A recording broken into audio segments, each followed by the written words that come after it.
সকল হাওড়াবাসীর কাছে বাঁকসারা রেলগেট মানেই এক যন্ত্রণাময় অভিজ্ঞতার নাম। প্রতিদিন ওই রেলগেট পার হতে দীর্ঘক্ষণ অপেক্ষা করতে হয় স্থানীয়দের। ব্যস্ত রাস্তার লেভেল ক্রসিং, কাজের দিনে খানিকক্ষণ গেট বন্ধ থাকলেই এলাকায় প্রবল যানজট তৈরি হয়। এতেই তিতিবিরক্ত দক্ষিণ হাওড়ার বাঁকসারার বাসিন্দারা।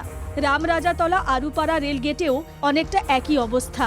নিত্যযাত্রীদের পাশাপাশি ভুক্তভোগী রোগীরাও আন্ডারপাসের দাবি জানালেও মেলেনি সাড়া।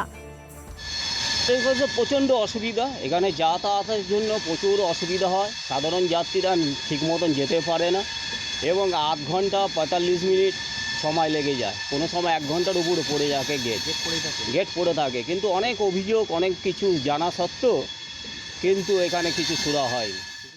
রেলগেট একবার বন্ধ হয়ে গেলে বন্ধই থাকে, ১-১.৫ ঘন্টার আগে খোলে না। কোনো সময় গাড়ি এসে এখানে ইঞ্জিন ফিট করবে বলে দাঁড়িয়ে গেল ১০-১৫ মিনিট, সেক্ষেত্রে যাতায়াতেরও প্রবলেম হয়ে যায়। আচ্ছা, দ্বিতীয় কথা, কোনো অ্যাম্বুলেন্স পাস করতে পারে না। আচ্ছা, এবার অ্যাম্বুলেন্স আমরা যদি গেটম্যানকে গিয়ে বলি একটু চাবিটা দিন, ওদের হাতেও তো আর চাবি থাকে না, আর বিল্ডিং থেকে থাকে। ওরা এখানকার প্রেজেন্ট সিচুয়েশনটাকে দেখতে পাচ্ছে না যে কী হচ্ছে, যার ফলে ওদের গিয়ে আবার রিকোয়েস্ট করতে হয়, ওরা আবার ফোন করে তারপর চাবি দেয়, যার ফলে স্কুলের বাচ্চারা যেতে পারে না। মানে নানান সমস্যা। বাম আমলের সমস্যার সমাধান হয়নি এখনো। শাসকের বিরুদ্ধে অভিযোগ বিরোধীদের। হাওড়ার ডেভেলপমেন্টের ব্যাপারে উনার পরিকল্পনাটা কি, সেটাও তো আজকে সুস্পষ্টভাবে আমরা কিছু জানতে পারলাম না। না রামতলায় কোনো ফ্লাইওভার নিয়ে মিনিমাম হোক না হোক মুভমেন্টটা হয়েছে, এটুকুও কোনো রকম কোনো গ্যারেন্টি সেখানেতে পাওয়া গেল না। এই রেলওয়ে যে ফ্লাইওভারগুলো, সেটা খুব জরুরি হয়ে যাওয়াটা, কারণ মানুষকে দাঁড়িয়ে থাকতে একটা জায়গা থেকে আর একটা জায়গায়, এটা যত স্টেশন টার্মিনাল স্টেশনের কাছে যত আসে তত ট্রেনের চাপ বেশি থাকে, ফলে ওই ক্রসিংগুলোতে অনেকক্ষণ মানুষকে দাঁড়িয়ে থাকতে হয়। বাক্সারার এই ক্রসিং নিয়ে একবার বললেন উনি, আমরা দল নিয়ে বলেছেন বলে দাবি করেছেন, চিঠি দিয়েছেন, চিঠির কপিও আমি দেখেছি। কিন্তু বাক্সারা নিয়ে বলার কথা, জানাগেট নিয়ে বলার কথা, এখানে একটা জায়গা নিয়ে বলবেন আর বাকি জায়গাগুলো জায়গা না।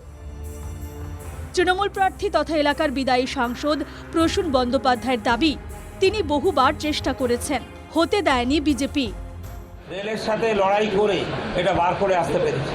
এটা কিন্তু আপনারা যদি ধারবেন, এখানে আমাদের এত মানুষ যেখানে থাকে দেয়নি, একটা কিছু করতে দেয়নি, একটা কোশ্চেন আমার করতে দেয়নি, আমাদের একটা কোশ্চেন এবং মিশতে চাইনি। যেটা মিশেছি তারা হাত দেখিয়ে তালিয়ে দিয়েছে, বলে চলে যান, পরে কথা বলবো। এই আরতি কটন মিল আমি করে এনেছিলাম, এই মুহূর্তে বিজেপি সব কিছু নষ্ট করে দিয়ে চলে গেছে।